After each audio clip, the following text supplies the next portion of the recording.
Eclesia Dulam nace en los peores momentos de la humanidad, inmersos en la desolación sanitaria.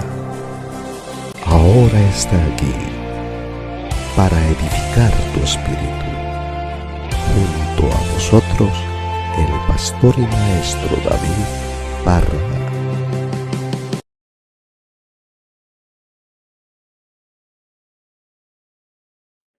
Vamos a leer una historia en 2 Reyes 6.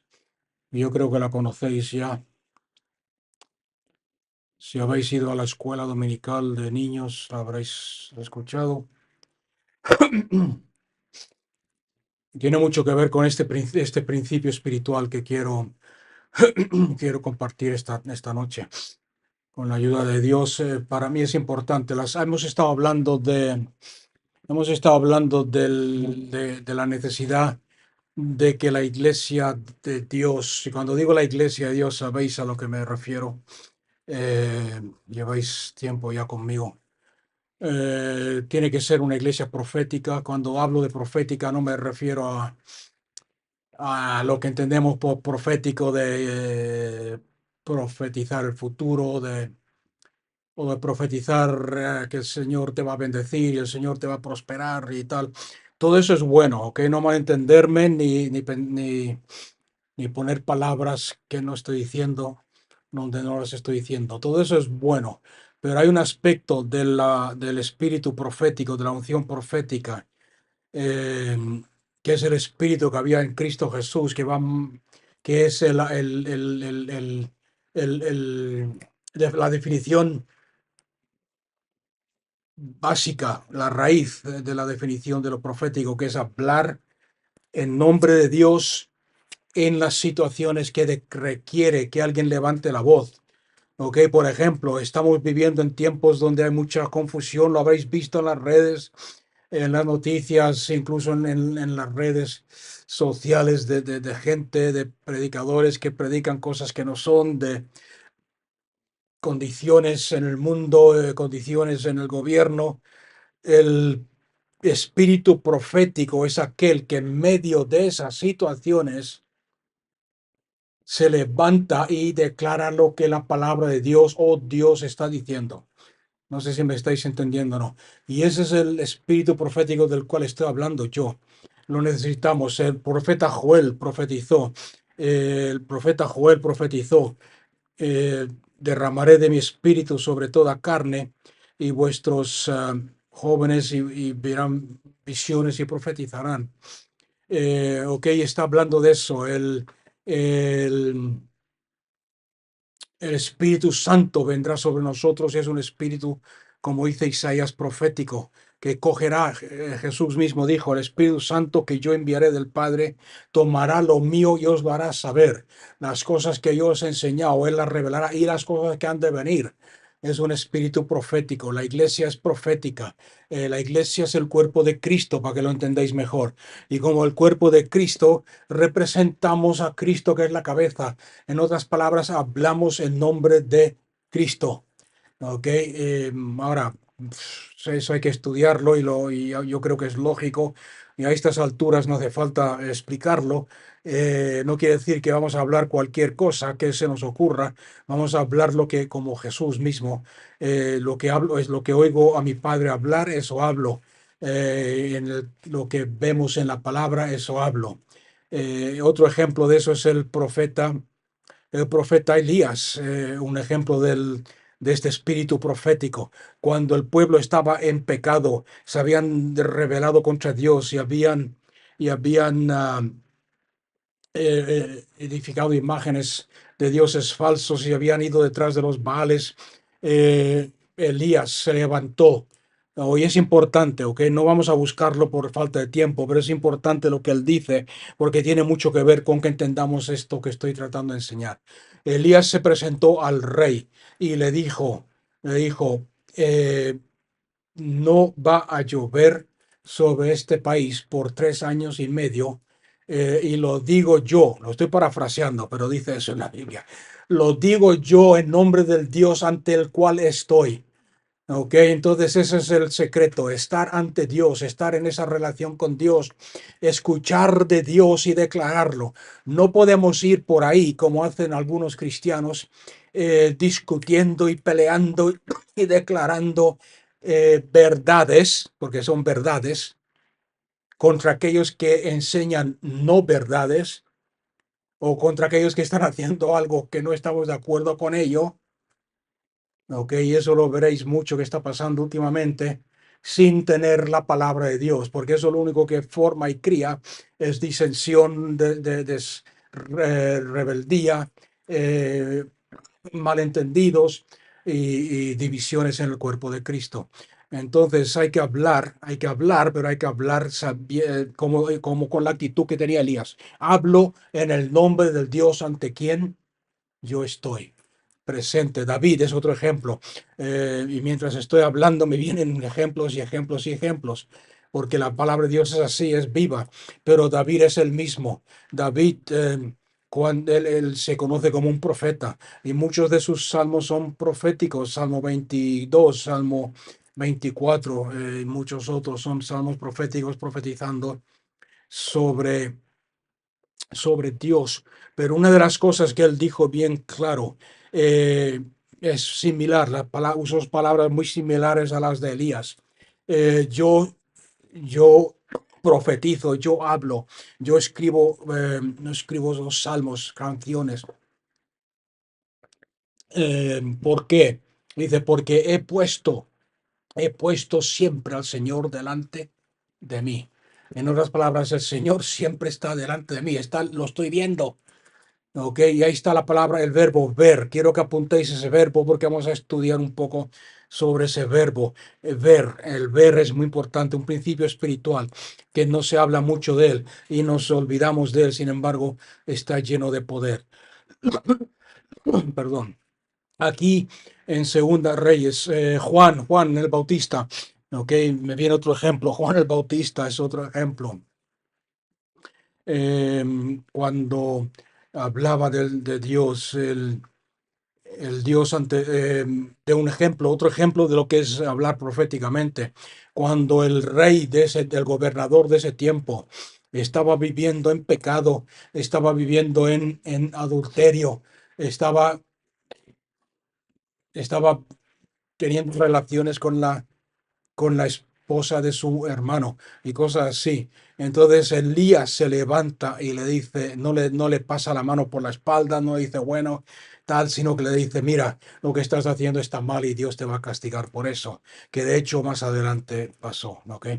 Y ese es el ejemplo cuando yo hablo de profético, me refiero a eso. Aunque todos los otros dos aspectos que he mencionado antes son válidos y son bíblicos, ¿ok? En su tiempo, en su momento. O sea que quiero que quede claro eso, porque en ese concepto profético que estoy tratando de enseñar, con la ayuda de Dios, es el cual todos los que me estáis escuchando y la iglesia de Cristo Jesús tiene que moverse, tenemos que levantarnos. El momento que la iglesia, que es lo que está pasando y lo que ha pasado en los últimos 100 años, el momento que la iglesia pierde esa voz profética, ese como lo digo, es reconocernos de que somos los representantes de Dios en la tierra.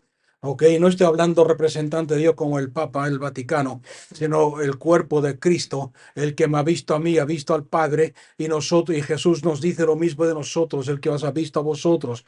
Pablo dice, imitadme a mí como yo imito a Cristo. Somos la imagen del Dios invisible, somos la imagen de Cristo aquí en la tierra.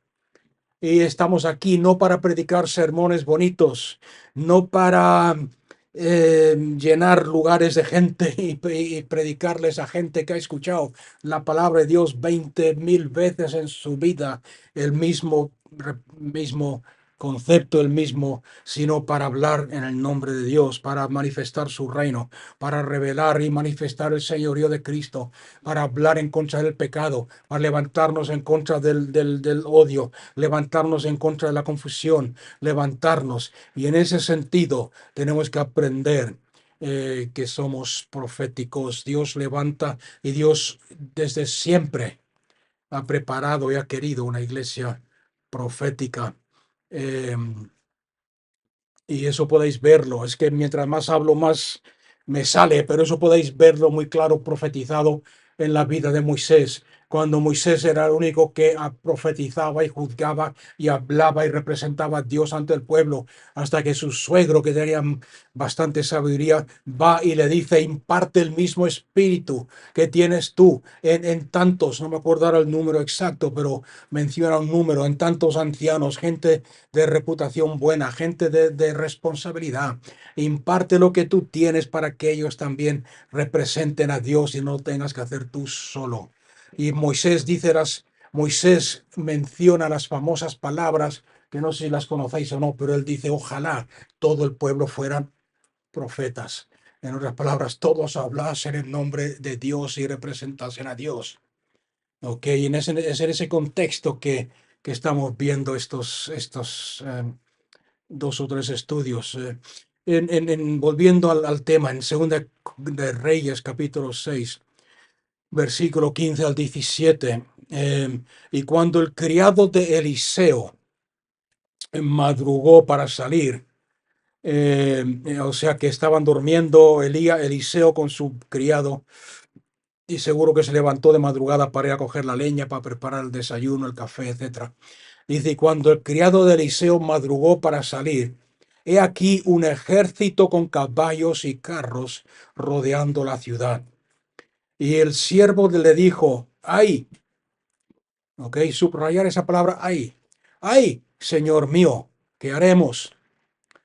¿Qué haremos? Pero Eliseo respondió: no tengas temor, porque más son los que están con nosotros que los que están con ellos.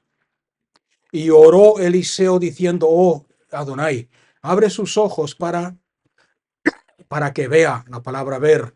Y Adonai abrió los ojos del siervo y miró, y he aquí el monte estaba repleto de caballos y carros de fuego alrededor de Eliseo. O sea que aquí aprendemos un principio espiritual muy importante para nosotros en el tiempo en el cual estamos viviendo y para lo que hemos estado hablando en la introducción. Eh, eh, Todo este ejército, ok, Eliseo molestó una vez más. Cuando tú hablas con la voz profética y representas a Dios, vas a molestar a gente, ok. Vas a molestar a mucha gente, vas a molestar al diablo, vas a molestar a muchos cristianos y vas a molestar a gente, a familia y a gente que no quieren escucharte, no quieren escuchar lo que Dios está diciendo. Entonces el rey levantó un ejército grande, como podéis aquí, un ejército con caballos y carros de guerra, solamente solamente por un hombre, por Eliseo, solamente para perseguirlo a él, matarlo a él o llevarlo cautivo, solamente por un hombre que representaba a Dios. Ok, hay otro versículo en 1 de Juan 4:4. Similar a esto, ¿ok? Es la pareja, si queréis decirlo así, del Nuevo Testamento de este mismo versículo.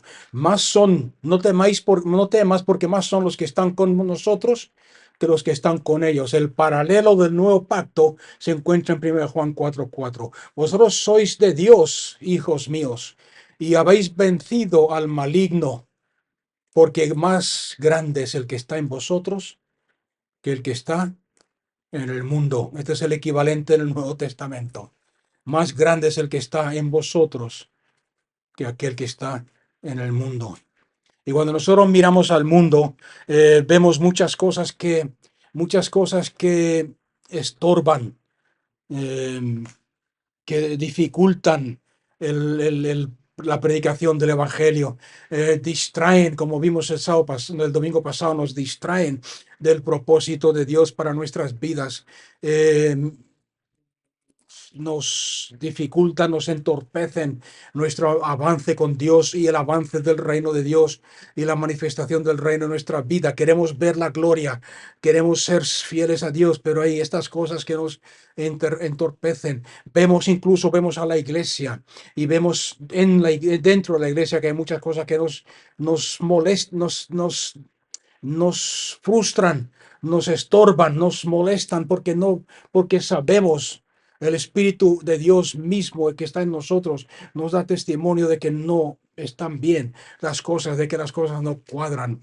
Miramos a nuestras circunstancias y nos llenamos de temor, nos llenamos de depresión, nos llenamos de ansiedad. Vemos que el enemigo se levanta para matar, robar y destruir. Vemos a los ángeles, y os dais cuenta que estoy usando el verbo ver y lo estoy repitiendo a cosa hecha. Vemos a los ángeles de luz presentándose a sí mismos como siervos de Dios, cuando en realidad no son ángeles de luz, sino que son mensajeros de Satanás. Vemos muchas visiones falsas, muchas palabras falsas, muchos maestros falsos, muchas enseñanzas falsas. Y como el siervo de Eliseo, clamamos y decimos, ay, ¿qué podemos hacer con todo esto? ¿Qué podemos hacer? Cuando nos enfrentamos a todas estas cosas. Y desde el punto de vista humano, desde el punto de vista nuestro, parecen situaciones y cosas muy grandes. Y se requiere mucho esfuerzo, mucho valor a veces y disciplina para enfrentarse a estas situaciones y para mantenerse firme en medio de todas estas cosas.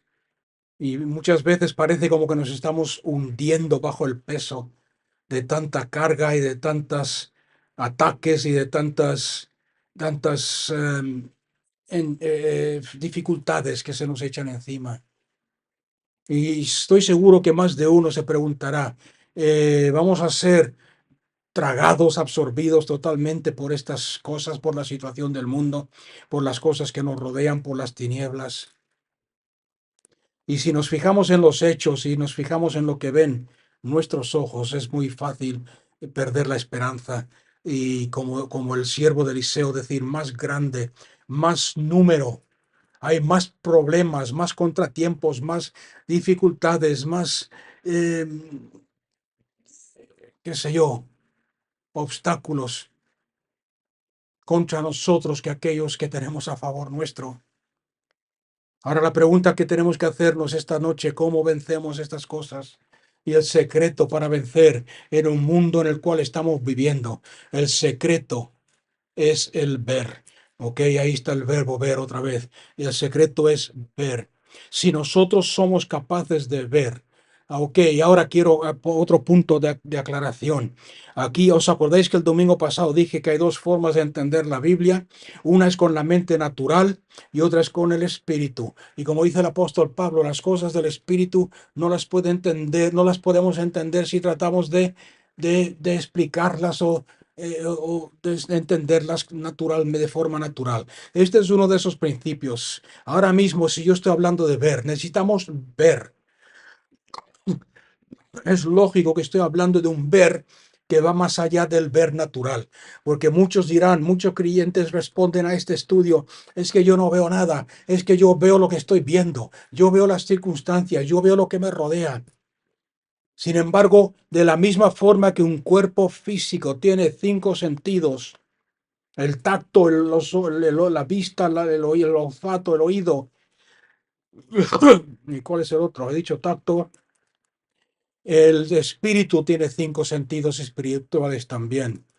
Y de la misma forma que podemos ver en lo natural, tenemos que aprender a ver en lo espiritual. Y es de ese ver el cual estoy hablando aquí ahora. Si solamente pudiésemos ver, entonces, si somos capaces de ver, lo voy a decir de otra forma, si somos capaces de ver, vamos a vencer y vamos a tener la victoria. ¿Por qué? Porque la vida fluye del ver. No podemos vivir como vencedores hasta que no veamos la victoria. Pero una vez que la vemos, vivir en esa victoria se hace algo natural en nuestra vida. ¿Ok? En todo lo que enseño yo, por lo menos, y lo que enseña la Biblia, lo que enseño yo, hay un principio que tenemos que poner en práctica, que antes de hacer, tenemos que ser. ¿Ok? Si quieres apuntarte eso en algún lugar, en algún papel, el hacer, el hacer sigue al ser. Antes de hacer, tenemos que ser. Lo voy a explicar de esta forma. Y es un principio bíblico muy mal entendido porque casi siempre el cristiano se le ha enseñado, y aunque no se nos haya enseñado por subconscientemente, hacemos o tratamos de hacer para ser. Tratamos de hacer obras de santidad para ser santos. Tratamos de hacer obras de justicia para ser santos. Tratamos de hacer las obras de Dios para ser usados por Dios. No sé si me entendáis o no. Queremos hacer primero para ser. ¿Ok? Y tenemos que hacer, y es al revés. Somos, por lo cual hacemos. Soy santo, por lo cual hago obras de santidad. Soy la justicia de Dios, por lo cual hago obras de justicia. Soy el ungido de Dios y el Espíritu de Dios está sobre mí, por lo cual se manifiesta el Espíritu Santo a través de mí. Amén. Y eso es importante, somos. Y esa es una de las cosas que tenemos que ver. El momento que tú veas eso, el momento que tú veas quién eres, el momento que tú veas lo que eres, el momento que tú veas que eres santo, vas a hacer obras, vas a dar victoria en cuanto al tema de la santidad. El problema es el contrario, que normalmente no nos vemos santos por causa de la enseñanza que hemos recibido, por causa de nuestra formación espiritual, nos vemos pecadores. Siempre nos falta algo para llegar al nivel que Dios quiere de nosotros, que pensamos que Dios quiere de nosotros. Siempre nos falta algo, siempre nos miramos a nosotros mismos y nos decimos, me falta algo, me falta más santidad, me falta más tal, en todo en mal. Y así nunca, así nunca. Así lo que vamos a hacer es frustrarnos y nunca vamos a vivir en victoria. Tenemos que vernos, ver lo que somos en Cristo para que sigan las obras correspondientes a eso. O sea que es todo eso lo he dicho para decir que el problema no está allá afuera en el mundo. El problema no está allá afuera. Eh, el problema no es el ejército con caballos y carros que nos rodean. A nosotros nos gustaría que ese fuese el problema. Pero el tamaño del ejército que nos rodea, el tamaño de nuestro enemigo, el tamaño de nuestro Goliat, el tamaño de nuestra oposición, el tamaño de aquellos que están en contra de nosotros es irrelevante, no tiene importancia. A mí no, yo no necesito saber lo que el enemigo está haciendo en tu vida, porque no importa. No sé si me estáis entendiendo o no. Yo lo único que me importa es qué es lo que estás viendo tú.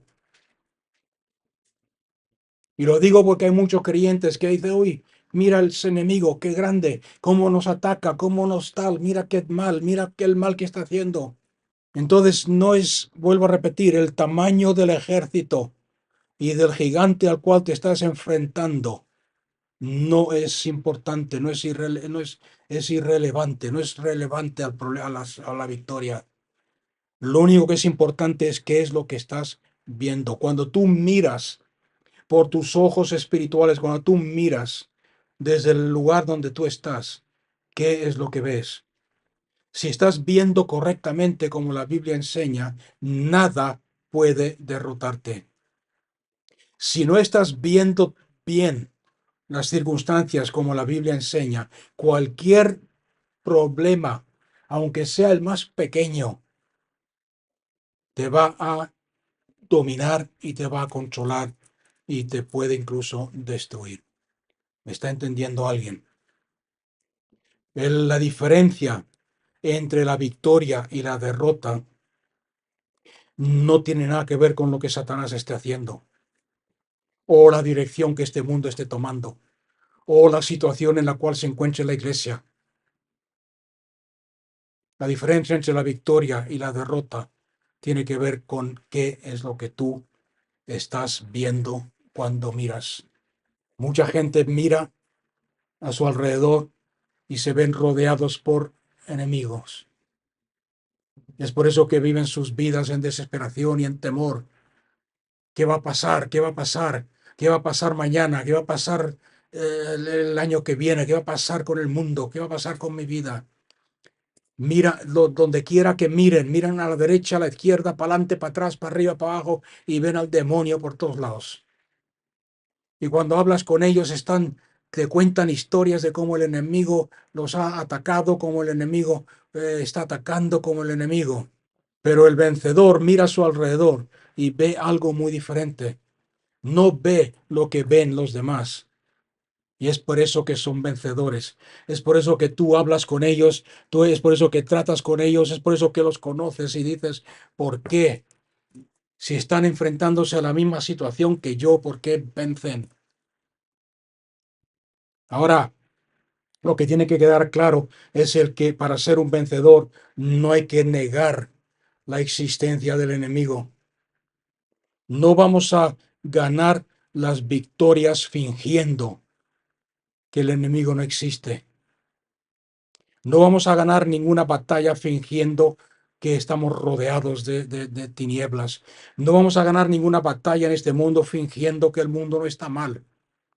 No va a hacer el que tú finjas que el enemigo no existe o que todo está bien, entre comillas, negar la existencia del adversario no va a hacer que desaparezca. Negar la condición de tu vida espiritual no va a hacer que desaparezca. Negar la condición de la iglesia no va a hacer que desaparezca.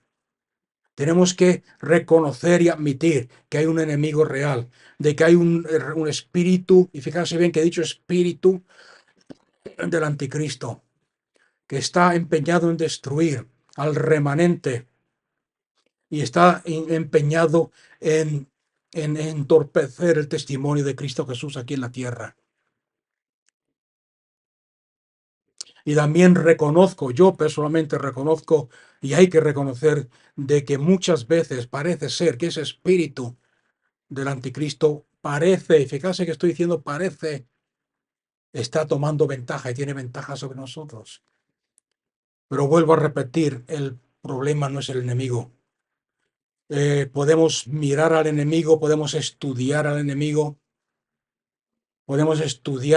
podemos incluso levantar movimientos religiosos alrededor de nuestra lucha contra el enemigo, como algunos han hecho. Podemos escribir libros y seminarios y estudios sobre la guerra espiritual y el enemigo.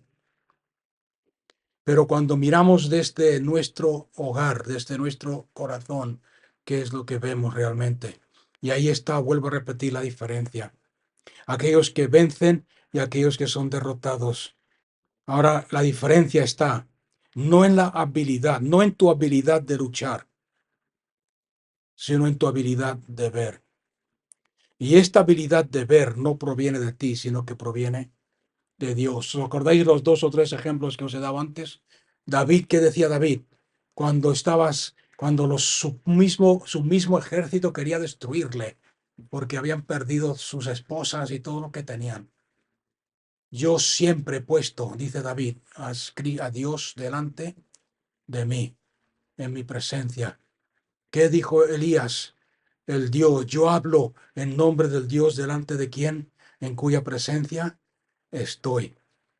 Entonces no tiene nada que ver con tu habilidad de pelear, de luchar, sino en tu habilidad de ver, porque todo proviene de Dios. Poner a Dios delante. La Biblia lo dice, el apóstol Pablo dice de diferentes formas, poner vuestra mente en las cosas de arriba porque no pertenecéis a este mundo.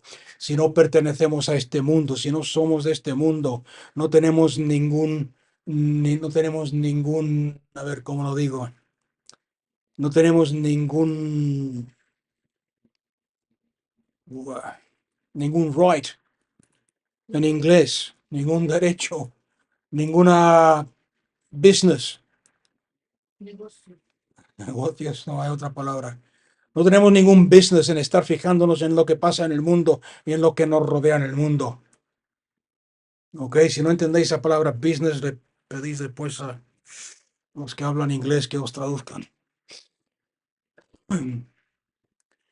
Porque Pablo dice, vivís en el mundo, pero no sois del mundo, poned vuestra vista, habéis nacido del Espíritu, poner vuestra vista en las cosas del Espíritu, en las cosas del cielo, del celestiales. Eh, Aquí vemos la diferencia entonces entre el que vence y el que no vence. Elías, el siervo de Elías, sale de su casa, mira hacia el horizonte de madrugada. ¿Y qué es lo que ve?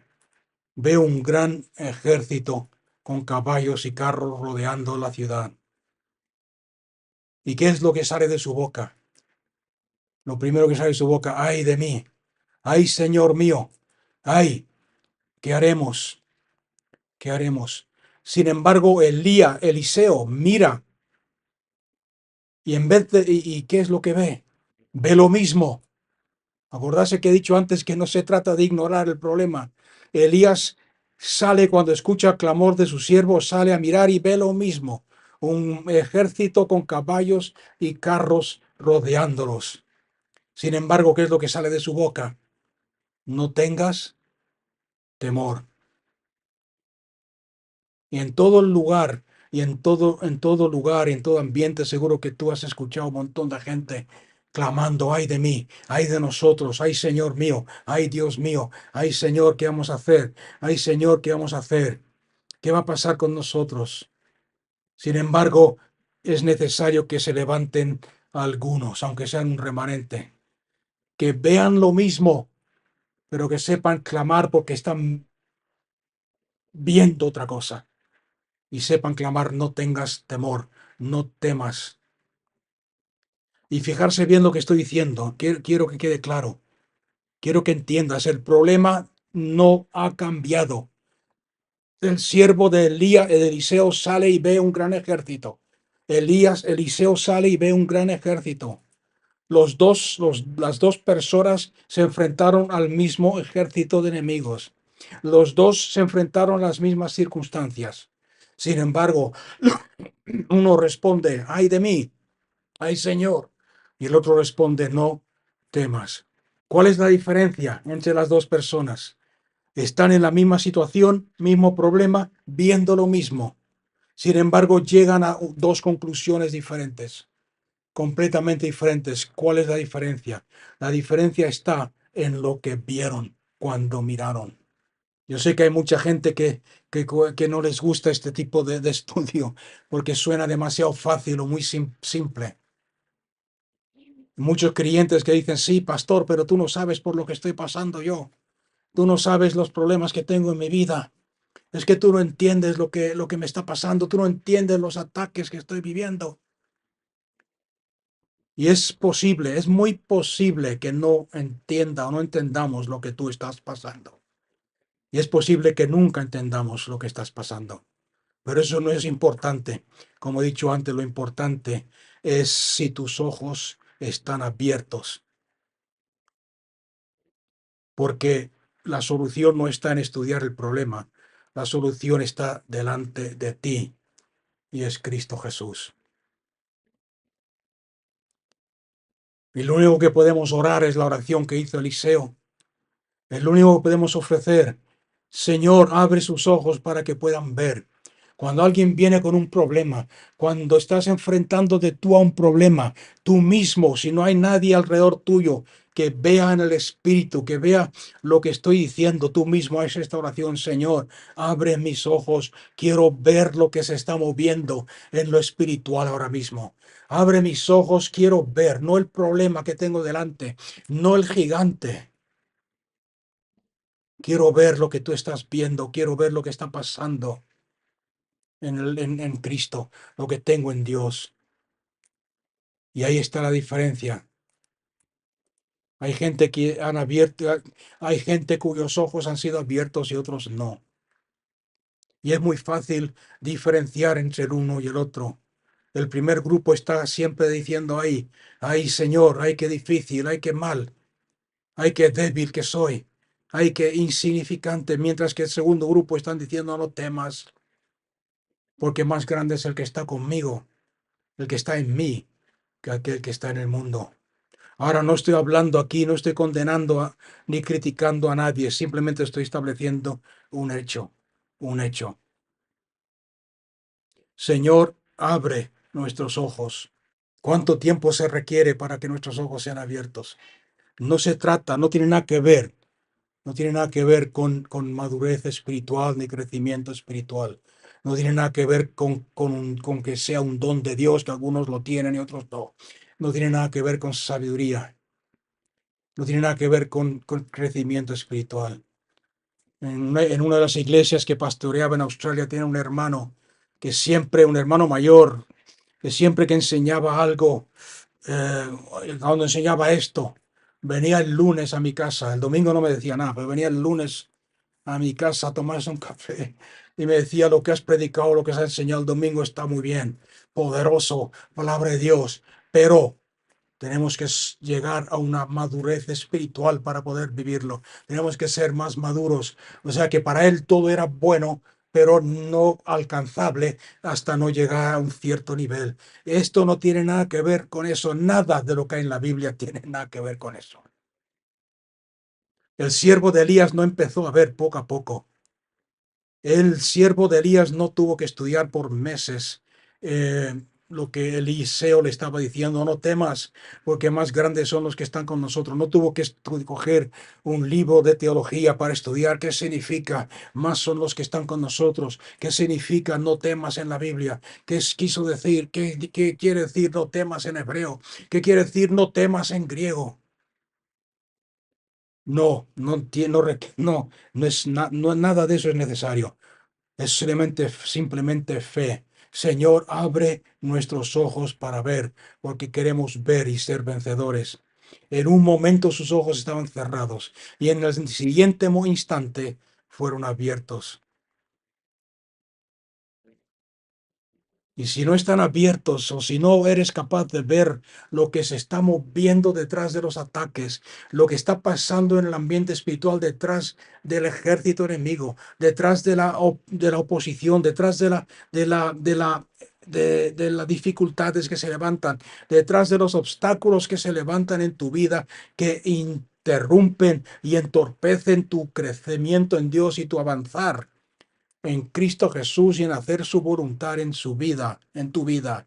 Necesitas hacer esta oración. Señor, abre mis ojos.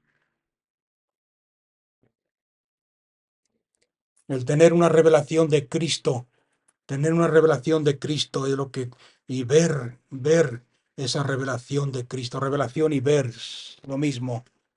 No es un regalo, un premio que Dios te da por tu esfuerzo. El que tus ojos sean abiertos es simplemente un hecho de fe, un acto de fe, que solamente puede Dios hacerlo si tú se lo pides. ¿Ok? Y aunque nos guste a muchos, sobre todo los que estudian un poco, nos gusta que todos los principios espirituales y bíblicos sean más profundos. Este no puedo hacerlo más profundo porque es así de fácil como lo estoy tratando de explicar. Cuando los ojos del siervo fueron abiertos, dice la Biblia que vio lo que Eliseo vio. Cuando Eliseo dijo: los que están con nosotros son más que los que están con ellos. Seguro que al principio les sonó como una estupidez, porque no se puede aprender, no se puede entender con palabras solamente, no se puede entender en lo natural, como he dicho antes. Los ojos deben ser abiertos. Si las palabras fuesen suficientes, si yo pudiese convencerte a ti usando palabras, solamente la palabra de Dios incluso, Eliseo no hubiese orado pidiendo que sus ojos fuesen abiertos. Simplemente hubiese cogido los escritos y los rollos del profeta Isaías, del profeta tal, del profeta al otro, y se lo hubiese enseñado. ¿Qué es lo que quiero decir con eso? Y otra vez más vuelvo a repetir, por favor, no malentenderme, no decir que he dicho algo que no he dicho. Lo que voy a decir es que a veces necesitamos pasar más tiempo o menos tiempo estudiando o tratando de entender la palabra y más tiempo pidiéndole a Dios que abra nuestros ojos. Porque cuando nuestros ojos son abiertos, la palabra va a tener sentido. La palabra la vamos a entender, la vamos a ver. Hasta que no se han abierto nuestros ojos, la palabra nos va a parecer chino. Sabemos que hay algo importante ahí escrito. Sabemos que hay algo importante, pero no podemos entenderlo. O tratamos de entenderlo o de explicarlo de forma carnal, natural. Lo que es por eso importante que 30 segundos de ver, 30 segundos de vista, es mucho más importante que 30 años de estudio. Yo me gozo cuando me llama algún hermano o hermana. Me dicen, pastor, tengo una pregunta. Y lo primero que hago en mi corazón, no lo digo fuerte, pero oro, Señor, abre sus ojos. Y empiezo a hablar la palabra y de repente se gritan o dicen algo, dicen, lo he visto, lo veo. Qué maravilla, no lo había visto, ahora lo veo. Eso a mí me bendice y me llena de alegría.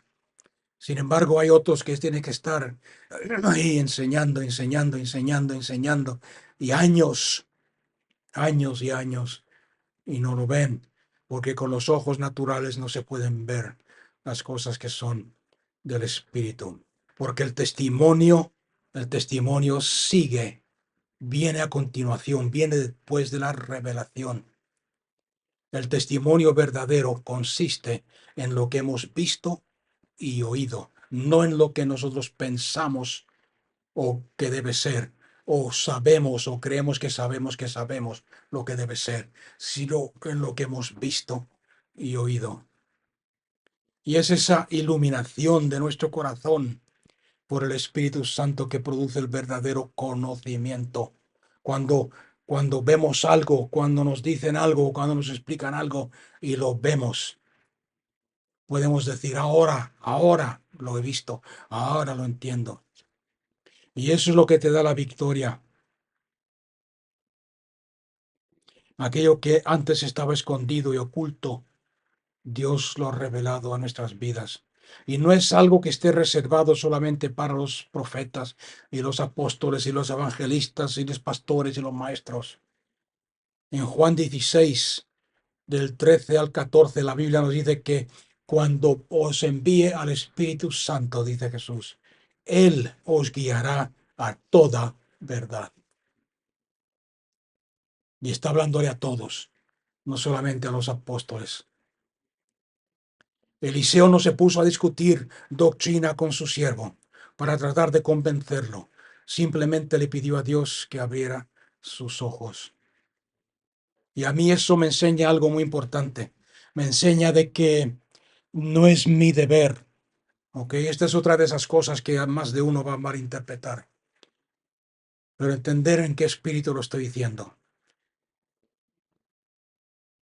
Eliseo, lo voy a repetir, no se dedicó a discutir y a debatir con su siervo doctrina sobre lo que estaba viendo o sobre revelación, si la revelación es para hoy o no, si ver en el espíritu es para hoy o no, si lo que estamos viendo con nuestros ojos es real o no es real. Él simplemente le pidió a Dios, Señor, abre sus ojos. Eso a mí me enseña algo, que me enseña de que no es mi deber, no es mi deber defender la fe, ni convencer a nadie de lo que yo sé que es verdad. Yo simplemente tengo que orar y pedirle a Dios, Señor, abre sus ojos, y es el Señor el que se lo revelará. Cuando yo hablo con alguien que no es cristiano y empiezan a discutirme que sí, que no, que tal, no es mi deber el defender la fe y tratar de convencerlos, porque nunca lo voy a hacer. Mi deber es amarlos y decirles, Señor, pedirle a Dios, abre sus ojos para que vean. ¿Me está escuchando alguien esta noche? ¿Me está entendiendo alguien? Abre sus ojos para que vean. Otra cosa importante, ¿os dais cuenta que Eliseo en ningún momento le pidió a Dios protección? No le dijo cuando vio el ejército enemigo, no le dijo, Señor, manda a tus ángeles. No le dijo, Señor, danos la victoria. No le dijo, Señor, nos están atacando. Danos, Señor, danos la victoria, por favor. Dame las armas para pelear. ¿Por qué no? Porque él ya había visto de que alrededor suyo habían un ejército más grande que el enemigo, carros de fuego y las huestes celestiales de ángeles guerreros. Cuando la victoria ya es nuestra, no tenemos que pedir victoria. Es como tratar de entrar en una habitación donde ya estás sentado. No sé si alguien lo ha intentado alguna vez. Estás sentado en tu living, no sé cómo le llama, se dice aquí, en living comedor. Y estás al mismo tiempo, es como tratar de entrar al living cuando ya estás sentado en el living. Es lo mismo, es lo mismo. Es similar, pedir victoria cuando la victoria es tuya, pedirle a Dios algo que Dios ya te ha dado. Si la victoria ya es mía en Cristo Jesús, lo que necesito no es pedir victoria, sino pedirle a Dios que abra mis ojos para que pueda ver lo que ya he adquirido y lo que ya he conseguido, lo que ya he logrado, lo que ya he adquirido en Cristo. No tengo por qué luchar por alcanzarlo. No sé cuántos se dan cuenta lo diferente que sería nuestra vida y nuestro testimonio si empezáramos a ver en los lugares celestiales. No sé cuántos se dan cuenta o se preguntan cómo cambiarían nuestras palabras si aprendiéramos a ver lo que Dios quiere que veamos. No sé cuántos se darán cuenta que cómo cambiarían nuestros actos, nuestra reacción, nuestra forma de pensar. No sé cuántos se darían cuenta, sí, que al ver en lo espiritual cambiaría nuestro entorno y lo que nos rodea. Voy a daros algunos ejemplos prácticos para que me entendéis todo lo que hemos hablado. ¿Te ves a ti mismo? Yo te pregunto ahora mismo, ¿te ves a ti mismo sentado con Cristo en los lugares celestiales a la diestra de Dios el Padre? Como dice Efesios 2:6. El apóstol Pablo se veía a sí mismo sentado en los lugares celestiales en Cristo. Por eso ora, por eso ora por los creyentes en Éfeso y le dice a Dios, Señor, abre sus ojos para que vean la multiforme sabiduría de tu amor y tu grandeza de su posición en Cristo.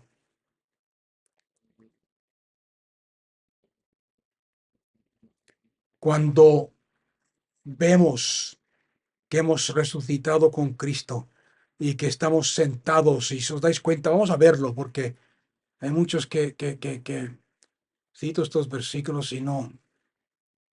Y además que quiero que veáis algo importante en Efesios 2:6.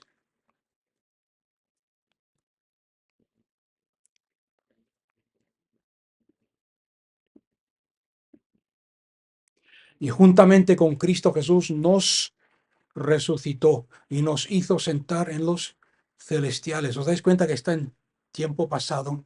En otras palabras, está hecho. Está hecho. Si tú empiezas a ver, le pides, si no lo estás viendo, si no lo estás viendo, pídele, Señor, abre mis ojos porque quiero verme sentado con Cristo Jesús en los celestiales. Porque el momento que lo veas, yo te aseguro que va a cambiar tu forma de ver el mundo, va a cambiar tu forma de ver la persecución, va a cambiar tu forma de ver las circunstancias. Vas a dejar de ver las cosas al nivel de la tierra, del mundo, y vas a empezar a verlas al nivel de celestial. Y de lo alto las cosas se ven muy diferentes que de abajo. No sé cuántos se han dado cuenta de eso. Cuando tú subes al monte, ves las cosas muy diferentes que cuando estás abajo en el valle. Eliseo veía las cosas diferentes, por eso pensaba, hablaba y se comportaba de forma diferente. Muchas veces, como he dicho antes, nosotros como creyentes tratamos de adaptar, adoptar ciertas formas de pensar, ciertas formas de hablar, ciertas formas de actuar, intentando o creyendo que si cambiamos nuestra forma de pensar, cambiamos nuestra forma de hablar, cambiamos nuestra forma de actuar, vamos a tener victoria. Y si esta es tu intención y si este es tu esfuerzo, y estás ya derrotado. Te lo digo así de claro, porque no vas a ver cambio en tu vida y te vas a frustrar y te vas a derrotar a ti mismo. Si la victoria está o tiene algo que ver en algo, algo que ver con lo que tú hagas, nunca vas a hacer lo suficiente para andar en victoria. Actuar espiritualmente no te va a dar victoria, porque la victoria, como he dicho al principio, no es lo que haces o dejes de hacer. La victoria es Cristo. Y tú tienes que empezar a verte en Cristo, sentado con Cristo, triunfante en Cristo. Como dije al principio, ¿os acordáis que os dije escribir esto? No se hace para ser, se hace porque eres. El cuerpo de Cristo en la Biblia se nos dice que mayor es el que está en nosotros. Y fijarse bien lo que dice, en nosotros. En los tiempos de Eliseo, el número mayor, el ejército mayor estaba con ellos. En el Nuevo Testamento, el más grande está en nosotros que aquel que está en el mundo. La situación es la misma. El apóstol Juan habla mucho acerca del espíritu del anticristo, habla mucho de falsas doctrinas que se levantarán y se enseñarán en los últimos tiempos, empezando con los tiempos suyos, hace dos mil años casi. El apóstol Juan habla mucho acerca de falsos maestros, falsas doctrinas. El apóstol Juan en sus escritos ve a la iglesia rodeada por lobos que quieren entrar en el rebaño y destruirlo, destrozarlo. Pero también ve lo que Eliseo vio, de que el que está con nosotros es mayor que el que está en el mundo. Vio, y es por eso que dice palabras preciosas, Juan, dice palabras preciosas como os escribo a vosotros jóvenes, porque ya lo habéis vencido, pasado. Os escribo a vosotros adultos, padres, porque habéis conocido al Dios de gloria y habéis sido victoriosos. Os escribo a vosotros jóvenes, porque ya lo habéis vencido. Juan declara que no importa lo que se levante, el que está en nosotros es mayor. Y no importa cómo te sientas, lo que veas con tus ojos físicos, lo que escuches con tus oídos, lo que la gente diga o lo que Satanás haga, no importa. Lázaro estuvo muerto 4 días y empezó a echar peste. La hija de Jairo, creo que fue, estaba muerta antes de que Jesús pudiese llegar a ministrarle. Las olas alrededor del barco estaban a punto de hundir el barco donde estaban los discípulos con Jesús. Lázaro, Pablo, dice la Biblia, que fue apedreado y lo dejaron afuera de los muros de la ciudad como muerto. Sin embargo, Lázaro resucitó, la niña recibió la vida, la tormenta fue calmada y Pablo se levantó y predicó el Evangelio del Reino. Porque el mayor siempre va a ser el mayor y el menor siempre va a ser el menor. El problema que tenemos como creyentes es que vemos al menor como el mayor, vemos a Cristo como menor. ¿Os acordáis la diferencia entre el ay y el no temas? La diferencia es tener los ojos abiertos. Cuando miras, cuando tú miras a tu vida, cuando tú miras a tu alrededor, cuando tú miras a tus circunstancias, cuando tú miras al mundo, ¿qué es lo que ves? Cuando tú miras la condición de la iglesia, ¿qué es lo que ves?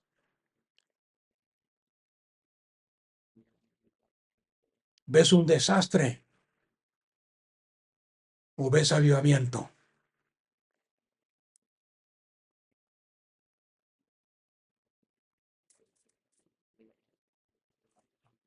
Cuando tú miras a la condición de la nación, de la educación, del gobierno, de las circunstancias que nos rodean, ¿qué es lo que ves? Porque no vas a pedir avivamiento si no lo ves primero, si no crees que es posible. Si tú ves a Lázaro muerto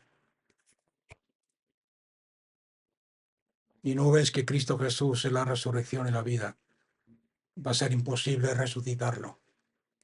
No sé si me está escuchando alguien, si me estáis entendiendo, porque de eso se trata, el ver. Si tú ves a tus familiares perdidos, es difícil verlos salvos. Tienes que pedirle a Dios, Señor, quiero verlos como los ves tú.